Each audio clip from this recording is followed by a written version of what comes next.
The vehicle information provided is for a Mazda 3 hatchback with a VIN number JM1BPAJL7N1.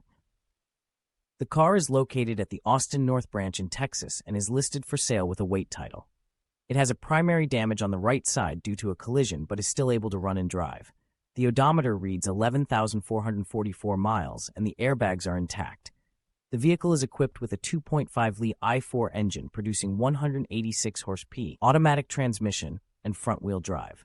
It has a black exterior and interior, with various safety features including front impact airbags, side impact airbags, overhead airbags, and knee airbags.